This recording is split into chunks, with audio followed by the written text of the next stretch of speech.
Yo, what's good? You know, our father's outside.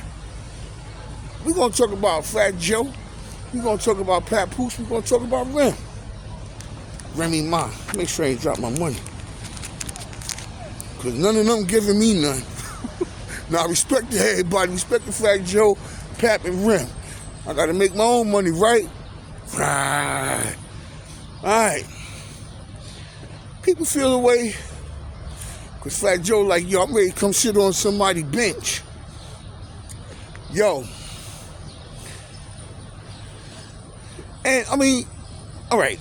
The stuff with Biggie and all that, him making the record, I don't give a fuck about nothing. I don't want to talk about fairy tales.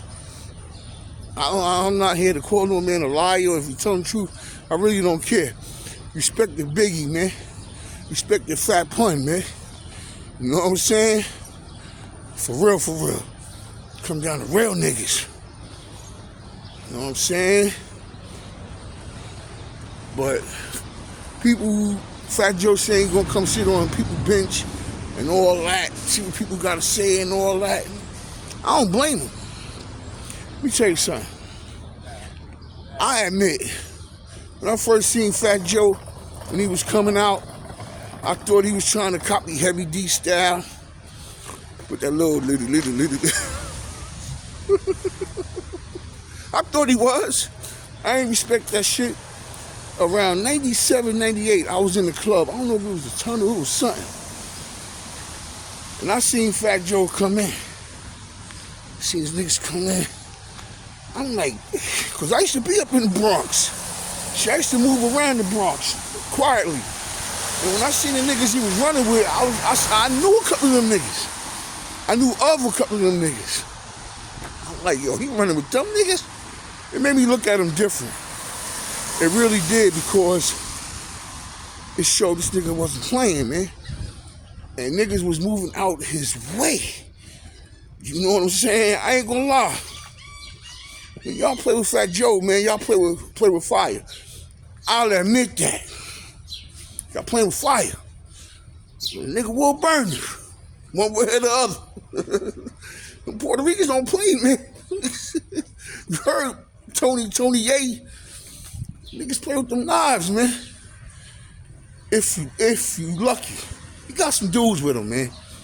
And they will go to bat for him like that. From what I seen it with my own eyes.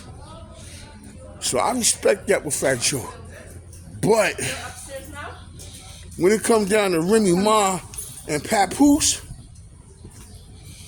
I respect Papoose due to the fact, when it comes down to Fat Joe being in the middle of that, no black man don't need no Puerto Rican man in the middle of his marriage. And I'm going to say that because y'all niggas scared to say it. But y'all get mad at Fat Joe when he make his statements about blacks and stuff like that. But y'all scared to say shit. Know what I'm saying? Why you said that, Joe?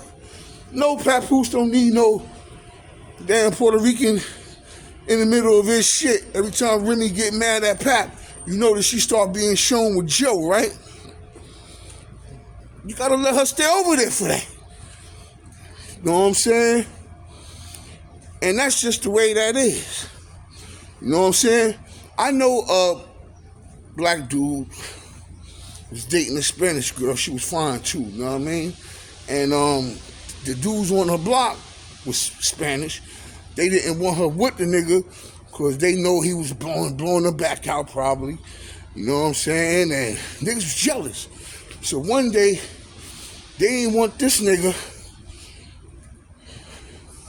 with the girl on their block so bad. One day they started trouble with him, gave him $150 in his face. What? You know what I'm saying? Gave him $150. You know what I'm saying? So if a black man can't get in the middle of the Latino woman and her men, then why the hell should Papoose let Fat Joe get in the middle of him and Remy? I mean, why should Papoose let Fat Joe get in the middle of him and Remy Ma? Hell no. Black men stand on their own, man. If Remy need Fat Joe to be the in between them. In my opinion, then Pap don't need her. Let that go over. I mean, it's content, whatever, but that shit is blowing over. That's about to be done with. You know what I'm saying? Shout out to Remy Ma. I hope your son doing all right behind the walls. You know what I'm saying? I hope everything all right with him. That's what's more important to me when it come down to Rem. You know what I'm saying? Later for all that shit about what they doing, what they did, that's their business. Everybody have trouble. What up, son? Good. Yo. I'm chilling. Yeah. You know what I'm saying? Ain't nobody, you know what I'm saying? That's their business what they go through. Me and Biggie Shorty ain't talking now. I just walked out the house on some old, cause after 36 years, sometimes you feel like, I could do this on my own, you know what I'm saying? We go outside for a walk, you know what I'm saying? You know? But Rem talking about her and Pap ain't do nothing since 2022. Rem, us Brooklyn niggas is different. You know what I'm saying? I don't know about them Bronx niggas. Maybe you could cheat on them and they'll still go between your legs and lick between your legs. I'm gonna be straight up. Once somebody touch my chick, I'm like a mother cat. Once you touch my kitten, you better take it. Because if you don't take that kitten, I'm just gonna eat it. Like, I don't want it no more. So once a next nigga touch the punani, I'm not gonna say my punani, because the punani is between the woman's legs. What I got between my legs is mine. I do what I want. Like Remy, I do what I want.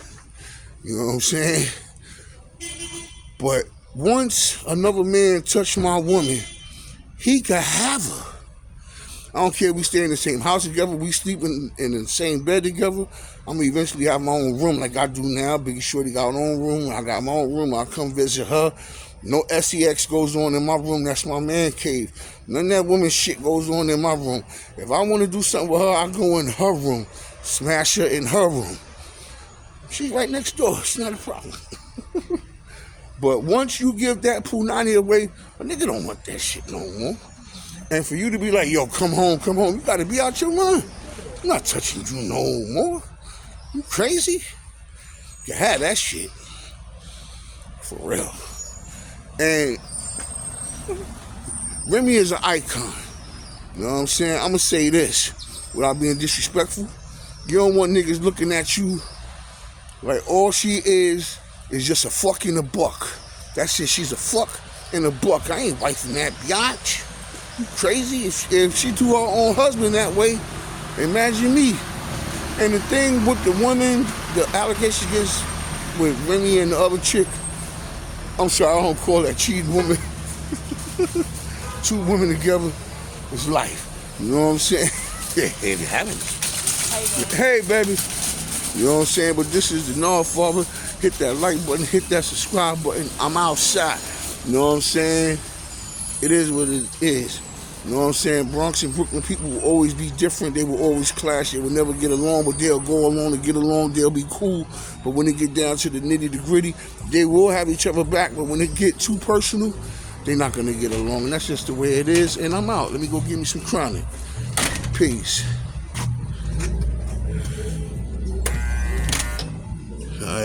All right, now, what up? All right. Smell like crack in here. All right, I'm out.